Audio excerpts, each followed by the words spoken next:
I'm glad to see you all in great spirits today. I hope you have a wonderful break with your families, a time to renew and rebuild your energy to come back in fighting form on behalf of Canadians. But it's also a time over Christmas to think of the less fortunate, those who have less, those who are struggling more. Unfortunately, those people are more numerous than ever before.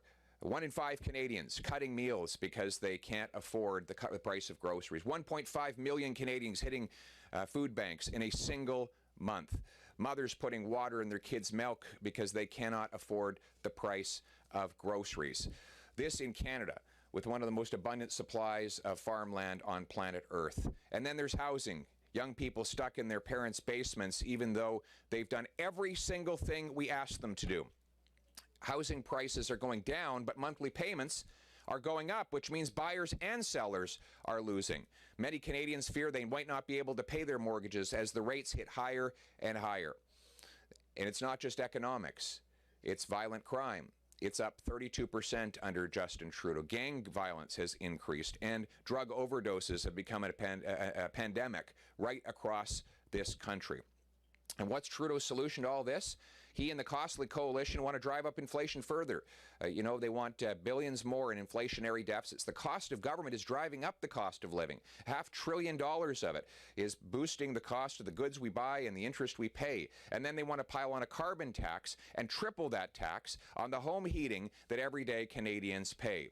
Conservatives will fight to restore fiscal sanity. We will put legal limits on spending to bring down inflation. We will axe the carbon tax so that Canadians can keep the heat on. Take the tax off, keep the heat on.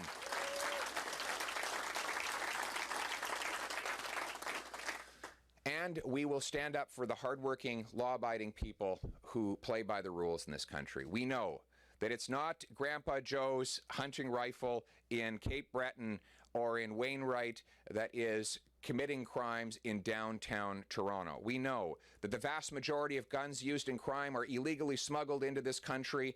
82% of gun crime is smuggled guns. None of that is going to be solved by banning these hunting rifles. Not a single solitary criminal is going to turn in their gun. So instead of putting time, money, and resources into attacking Indigenous people, hunters, and farmers, Conservatives will protect those people's rights and go after the real criminals to keep Canadians safe.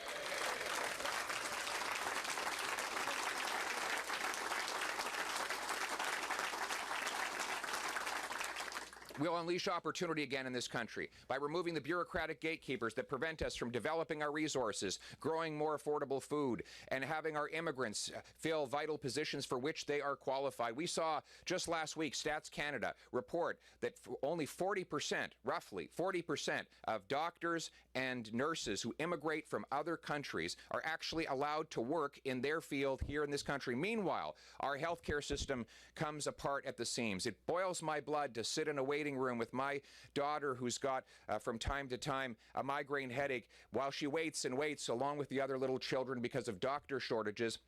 Meanwhile, we have thousands of immigrants who are trained and skilled and able to do these jobs that are banned from doing so from regulatory gatekeepers. We will work with the provinces to sign deals to get qualified immigrants licensed to practice within 60 days of applying. We'll back up small study loans so that they can take time off work to study up to the Canadian standard. And we'll make it possible for immigrants, future immigrants, to prepare to get licensed before they arrive in Canada in the first place.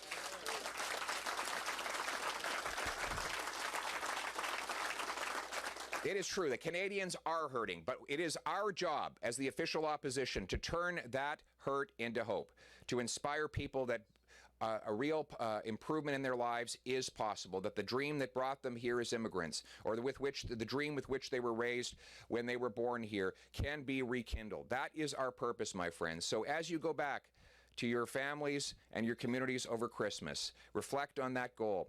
Meet with your constituents. Give a helping hand to those in need. And remember, our job is always to stand on the side of the common people, their paychecks, their savings, their homes, their country. My parents taught me, after they adopted me from a 16-year-old unwed mother, they taught me that it didn't matter where I came from, it mattered where I was going. It didn't matter who I knew, but what I could do. And that is the country I want our kids to inherit. It is the country that we are going to restore. Merci beaucoup, tout le monde.